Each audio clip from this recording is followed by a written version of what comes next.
వచ్చే అవకాశాలు కనిపిస్తున్నాయి. పారిస్ ఒలింపిక్స్ లో పివి సింధు శుభారంభం చేసింది. తొలి మ్యాచ్లో ఘన విజయం సాధించింది సింధు. బ్యాడ్మింటన్ గ్రూప్ స్టేజ్లో మాల్దీవులకు చెందిన ఫాతిమా నభా అబ్దుల్ రజాక్ పై గెలుపొందింది. 21-9, 21-6 తేడాతో పివి సింధు గెలిచింది. ఇక బుధవారం ఎస్తోనియా క్రీడాకారిణి క్రిస్టినా కూబాతో పివి సింధు తలపడబోతోంది. ఇటు రోయింగ్లోని రిపచేజ్ విభాగంలో సత్తా చాటింది భారత అథ్లెట్ బాలరాజ్ పన్వర్. క్వార్టర్ ఫైనల్స్కు బాలరాజ్ దూసుకెళ్లారు.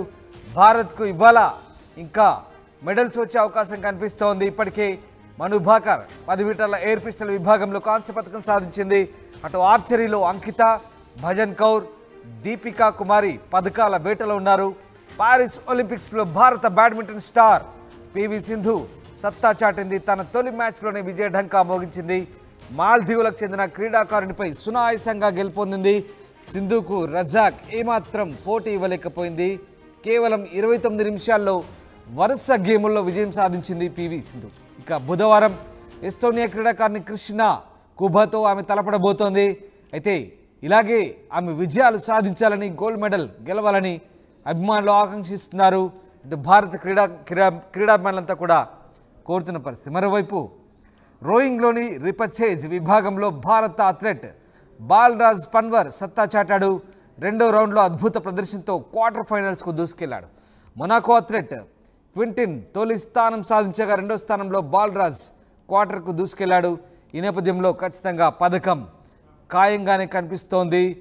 ఇటు రోయింగ్లో పథకం దాదాపుగా ఖాయంగానే కనిపిస్తోంది. అంటే ఆయన సెమీఫైనల్స్ కనుక దూసుకెళ్తే ఖచ్చితంగా ఇక్కడ ఏదో ఒక పథకం వచ్చే అవకాశం కనిపిస్తోంది. దాంతోపాటు ఇప్పటికే షూటింగ్లో 10 మీటర్ల ఎయిర్ గన్ విభాగంలో కాంస్య పథకం దొరికింది మను భాకర్ రూపంలో. మరోవైపు మిగతా కేటగిరీలో కూడా గట్టిగానే పోటీనిస్తున్నారు భారత క్రీడాకారులు. అటు బ్యాడ్మింటన్లో పివి సింధు తన సత్తా చాటుతోంది. దాంతోపాటు వెయిట్ లిఫ్టింగ్ విభాగంలోనూ, దాంతోపాటు షూటింగ్, మిగతా విభాగాల్లో బాక్సింగ్లో, హాకీలో కూడా భారత క్రీడాకారులు తమ సత్తా చాటే అవకాశాలు కనిపిస్తూ ఉన్నాయి. ఖచ్చితంగా పథకాలు సాధించే ఛాన్సెస్ భారీగా ఉన్నాయి. ఈ నేపథ్యంలో పారిస్ ఒలింపిక్స్లో భారత అథ్లెట్లపై భారీ ఆశలతో ఉన్న క్రీడాభిమానులకు ఇవాళ మను భాకర్ సాధించిన పథకం ఒక రకంగా శుభారంభమని చెప్పొచ్చు.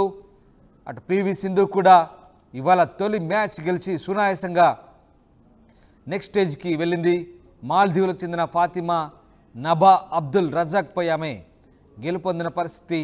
మరో మ్యాచ్లో ఎస్తోనియా క్రీడాకారిణి క్రిస్టినా కూబాతో ఆమె తలపడబోతోంది. ఓవరాల్గా భారత క్రీడాకారులు ఈసారి పారిస్ ఒలింపిక్స్లో సత్తా చాటే అవకాశాలు కనిపిస్తూ ఉన్నాయి. టోక్యో ఒలింపిక్స్ ప్రేరణగా తీసుకొని భారత అథ్లెట్లు ఈసారి పారిస్ వేదికగా జరుగుతున్న ఒలింపిక్స్లో ఖచ్చితంగా మంచి ప్రతిభను కనబరిచే అవకాశాలు కనిపిస్తూ ఉన్నాయి. ఇప్పటికే భారత ప్రధాని ఒలింపిక్స్ వెళ్ళే క్రీడాకారులతో ఒక దఫా వెళ్లే ముందు వాళ్ళతో సమావేశమై వాళ్ళలో ధైర్యం, ప్రేరణ నింపే ప్రయత్నం చేశారు. ఆ ధైర్యంతోనే ఇప్పుడు మను భాకర్ పథకం సాధించిందని చెప్పవచ్చు. ఖచ్చితమైన గురితో, ఖచ్చితమైన టార్గెట్తో సౌత్ కొరియా అమ్మాయిల తర్వాత కేవలం 0.1 పాయింట్ తేడాతో ఆమె రజతం అలాగే స్వర్ణం కోల్పోయిన పరిస్థితి. కానీ కాంస్య పథకాన్ని నెగ్గి భారత పతాకాన్ని ఇవాళ ఒలింపిక్స్ వేదికగా రెపరెపలాడించబోతోంది. మువ్వన్నెల జెండాను భారత్కు గర్వకారణంగా నిలిచింది మను భాకర్.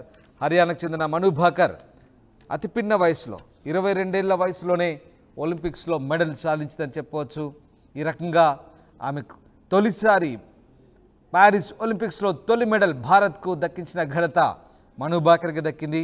ఇటు పివి సింధు కూడా ఖచ్చితంగా పథకం తెచ్చే పరిస్థితిలో ఉంది. పథకంపై ఆశలు భారత క్రీడాభిమానులకు, అంచనాలు పెరుగుతున్నాయి. పివి సింధు గతంలో కూడా ఒలింపిక్స్లో పథకం గెలిచిన సంగతి తెలిసిందే. తాజాగా పారిస్ ఒలింపిక్స్లో పివి సింధు మళ్ళీ పథకం గెలిచే దిశగా దూసుకెళ్తున్న పరిస్థితి కనబడుతోంది. ఇక మిగతా విభాగాల్లో భారత క్రీడాకారులు ఖచ్చితంగా పథకాలు గెలుస్తారని క్రీడాభిమానులంతా కూడా ఆశిస్తున్నారు.